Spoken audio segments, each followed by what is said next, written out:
I'm going to try to keep this one short because the Prager one is probably going to get split up into 3 or 4 parts. There are so many pages for chapter 5 in the Rational Bible. So some of the stuff I might want to say now, I might try to save for later, especially when I'm going to go through the 10 Commandments in more detail. So, let me go ahead and begin to read chapter 5, and then I'll get through these notes. And Moses called all Israel and said to them, Hear, O Israel, the statutes and judgments which I speak in your hearing today, that you may learn them and be careful to observe them. The Lord our God made a covenant with us in Horeb, and the Lord did not make this covenant with our fathers, but with us, those who are here today, and all of us who are alive. The Lord talked with you face to face on the mountain from the midst of the fire, and I stood between the Lord and you at that time to declare to you the word of the Lord, for you were afraid because of the fire, and you did not go up to the mountain. He said, I am the Lord your God, who brought you out of the land of Egypt, and out of the house of bondage. You shall have no other gods before me. You shall not make for yourselves a carved image, any likeness of anything that is in heaven above, or that's on the earth beneath, or that is in the water under the earth. That's in the water under the earth. And you shall not bow down to them, nor serve them, for I, the Lord your God, am a jealous God, visiting the iniquity of the fathers upon the children to the 3rd and the 4th generations of those who hate me, but showing mercy to thousands to those who love me and keep my commandments. And you shall not take the name of the Lord your God in vain, for the Lord will not hold him guiltless who takes his name in vain. And observe the Sabbath day to keep it holy, as the Lord your God commanded you. 6 days you shall labor and do all of your work, but the 7th day is the Sabbath of the Lord your God. In it you shall do no work, you, nor your son, nor your daughter, nor your male servant, nor your female servant, nor your ox, nor your young donkey, nor any of your cattle, nor your stranger who is within your gates, that your male servant and your female servant might rest well as you. And remember that you were a slave in the land of Egypt, and the Lord your God brought you out from there by a mighty hand and by an outstretched arm. Therefore, the Lord your God commanded you to keep the Sabbath day. Honor your father and your mother, as the Lord your God has commanded you, that your days may be long, and that it may be well with you in the land which the Lord your God is giving you. And you shall not murder, you shall not commit adultery, you shall not steal, you shall not bear false witness against your neighbor, you shall not covet your neighbor's wife, and you shall not desire your neighbor's house, his field, his male servant, his female servant, his ox, his donkey, or anything that is your neighbor's. These words the Lord spoke to all your assembly in the mountain from the midst of the fire, the cloud and the thick darkness with a loud voice. And he added no more, and he wrote them on 2 tablets of stone and gave them to me. So it was, when you heard the voice from the midst of the darkness while the mountain was burning with fire, that you came near to me, all the heads of your tribes and your elders. And you said, Surely the Lord our God has shown us his glory and his greatness, and we have heard his voice from the midst of the fire. And we have seen this day that God speaks with man, and yet he still lives. Now therefore, why should we die? For this great fire will consume us, if we hear the voice of the Lord our God any more. Then we shall die. For who is there of all flesh who has heard the voice of the living God speaking from the midst of the fire, as we have, and lived? You go near and hear all that the Lord our God may say. and tell us all that the Lord our God says to you, and we will hear and do it. And then the Lord heard the voice of your words when you spoke to me, and the Lord said to me, I have heard the voice of the words of this people which they have spoken to you. They are right in all that they have spoken. Oh, that only they had such a heart in them that they would fear me and always keep all of my commandments, that it may be well with them and with their children forever. Go and say to them, return to your tents. But as for you, stand here by me, and I will speak to you all the commandments and the statutes and the judgments which you shall teach them, that they may observe them in the land which I am giving to them to possess. Therefore, you shall be careful to do as the Lord your God has commanded you. You shall not turn aside to the right hand or to the left. And you shall walk in all the ways which the Lord your God has commanded you, that you may live, and that it may be well with you, and that you may prolong your days in the land which you shall possess. And may the Lord bless the reading of the Word. Now let's go through the Word and see what it's saying. Okay. The first verse marks the beginning of Moses giving his second address to the people of Israel, where he reminds them of the events and the basic commandments from God that were foundational to the Sinaitic covenant. And Moses expounded and applied the first 3 of the 10 to the present experience of the people. So, and this is chapters 5 through 11:32. So just a summary of the coming chapters. Hear, O Israel. Now the word hear carried the sense obey. So really you could say obey, O Israel. A hearing that leads to obedience was demanded of all the people. Yeah. Well, we are told to hear and do. Yeah, not just be a hearer only of the word, but also to do it. So, alright, and then verse 2. The Lord made a covenant with us in Horeb. Now, the second generation of Israel, while they were children, they received the covenant that God made with Israel at Sinai. But God did not make this covenant with our fathers, but with us.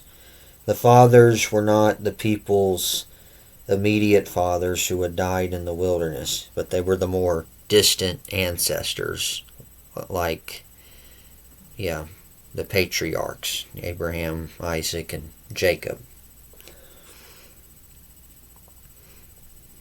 The Sinaitic or the Mosaic covenant was in addition to and distinct from the Abrahamic covenant made with the patriarchs, where that covenant specifically focused on that their descendants would get the land of Canaan, and that they would be a blessing to all the nations, which ultimately would really be pointing to Jesus. And really the true descendants of Abraham, the church. That's the real, true descendants. The children of the same faith of Abraham. And that's why Father Abraham had many sons. I am one of them, and so are you. Because of the same saving faith. Alright, well, that's another topic for another time. So, alright, but the first 4 commandments involve a relationship with God. And the last 6 deal with human relationships. Together, they were the foundation of Israel's life before God, and Moses here reiterated them as given originally at Sinai. Slight variations from the Exodus text are accounted for by Moses's explanatory purpose in Deuteronomy. And there's additional explanation for the notes in Exodus 20, but I'm probably not going to go there. I may save the Exodus 20 notes for another time. So there's going to be plenty of material on the commandments in the Rational Bible. So Lord willing, when I go through Exodus again, I'll probably save that for another time. For when I go through Exodus again, Lord willing. So, but I might say a few things. So, but not a whole lot. Alright, well, here's something on the first commandment. No other gods before me. Other gods were non-existent pagan gods, which were made in the form of idols and shaped by the minds of their worshippers. The Israelite was to be totally faithful to God, to whom he was bound by covenant. Yeah, so also Christians as well. This would also apply to the church. Yeah, we are not to worship any other gods except Jesus Christ alone, who is God. Yep, easier said than done, but it is a must. So, and then for commandment 2, do not make a carved image.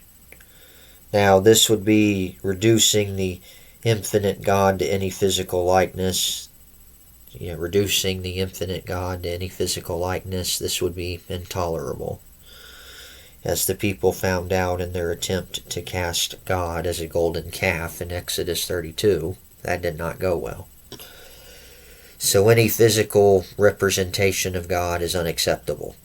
So all those Jesus pictures are unacceptable. So the white guy, European Jesus, unacceptable. That goes against the second commandment. So, yep. And then, it talks about, you'll have the curse on the third and fourth generations of those who hate me. Yeah.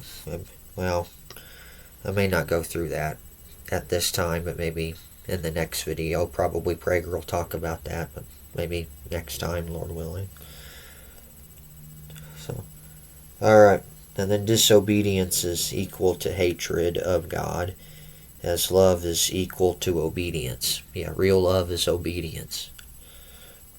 And don't take God's name in vain, or attach God's name to emptiness, to really not take his name seriously in how you say it and really how you represent him with how you live.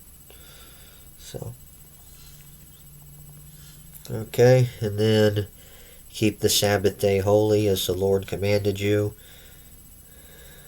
Now, these words are missing from Exodus 20 verse 8, which this is the other verse with the Sabbath commandment. But refer back to this commandment given to Sinai. These words refer to when this commandment, as the Lord commanded you, these words refer to this commandment being given at Sinai 40 years later. So, because after all, Moses is explaining to the new generation. So, alright, and then here's an additional reason for God giving rest after the creation, i.e. for the observance of the Sabbath. God's deliverance of the people from Egypt.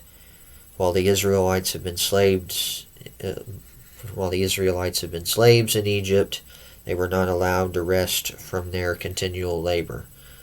So the Sabbath was also a function as a day of rest in which their deliverance from bondage would be remembered with thanksgiving as a sign of their redemption and continual sanctification.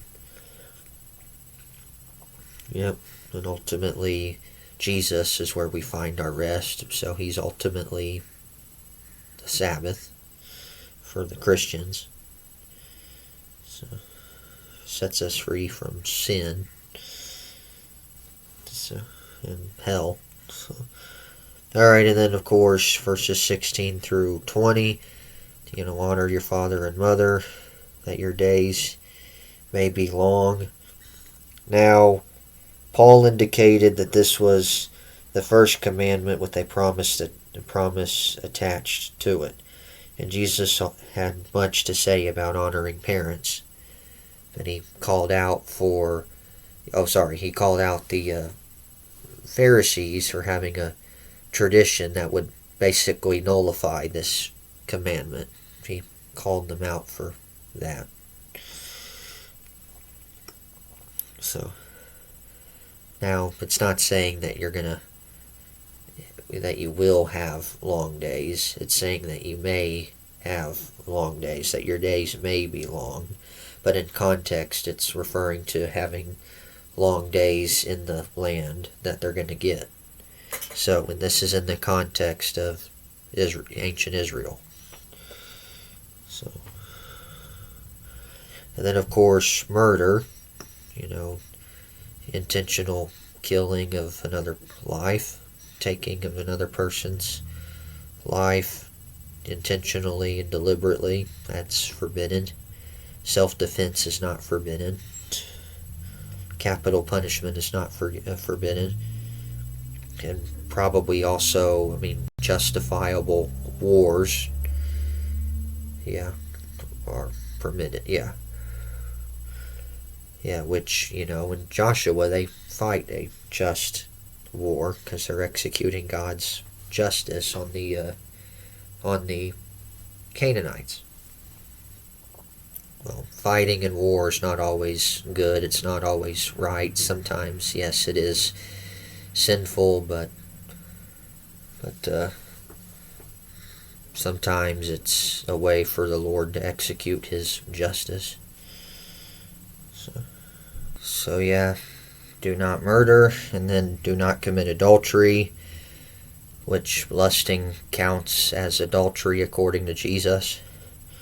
So you commit it in your heart, and all other forms of sexual sin count as adultery, like homosexuality and transgenderism and fornication and pornography and all that. All of that counts, because it all begins with lust, which Jesus considers adultery.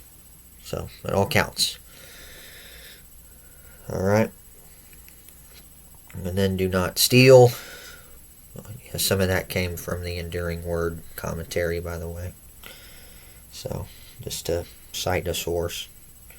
Alright, do not steal. Don't take something that doesn't belong to you, regardless of what it is. Whether it's a physical thing or an idea or anything else. Plagiarism is stealing. It's a stealing of an idea. So fraud is stealing as well. Cheating probably would count as stealing and lying. Or bearing false witness, which is forbidden. Don't bear false witness against your neighbor. Perjury, lying in court, or lying in general. So, don't covet. The lusting after a neighbor's wife and a strong desire for neighbor's property were prohibited by the 10th commandment. Because ultimately having a desire for that thing is going to lead to you seeking to want to have that thing, which is the coveting. And that leads to all these other sins in order for you to get that thing that you desire so badly. And the 10 Commandments alone were identified as direct quotations by God. The rest of the stipulation of the covenant were given to Moses, who in turn gave them to the Israelites. These basic rules, which reflect God's character, continue to be a means by which God reveals the deeds of the sinful flesh. Reveals the sinful deeds of the flesh, I should say. As MacArthur says, I just misread it.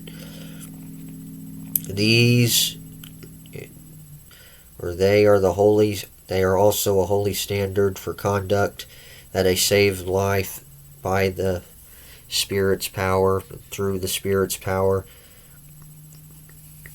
can help you keep, with the exception of keeping the Sabbath, since Jesus is our ultimate Sabbath and we rest in Him. So, but it is still good to try to find a time to rest, which I guess Sunday in a way could kind of be considered a Sabbath day for Christians, because that's the day we meet to worship the Lord, or sometimes we may think we're worshiping the Lord, but maybe sometimes it's really an idol. So, some churches it is an idol. But mainly it's, but the good churches, usually the good churches, they worship the true God. So, the true churches. Yep. And then 10 Commandments were written on the tablets of stone.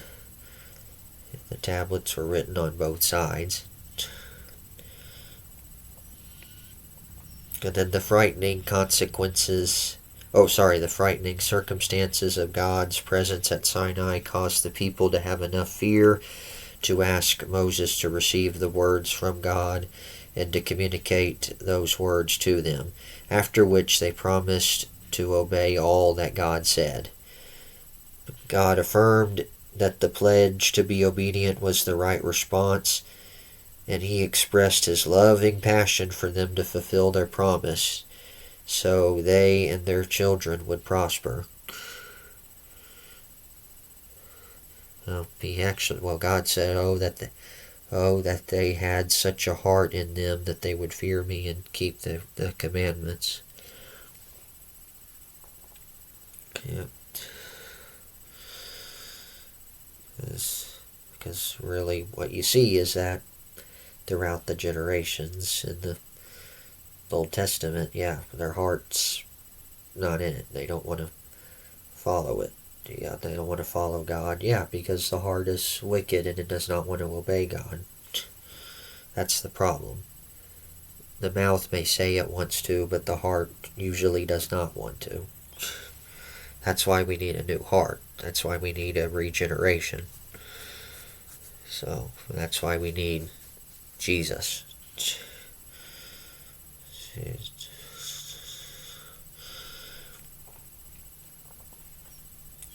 So, and then the final thing, and then this will be the end.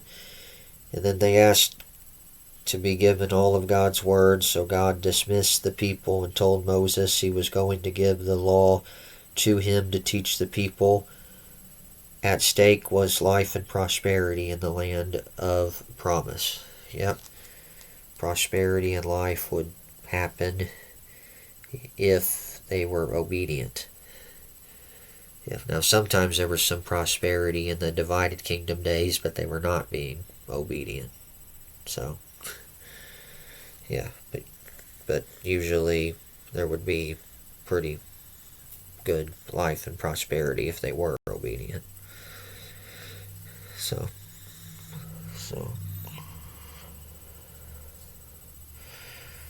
but anyway, that's all of 5. I could have said a lot more, but I kind of wanted to save some. I didn't really want to make a long video today, so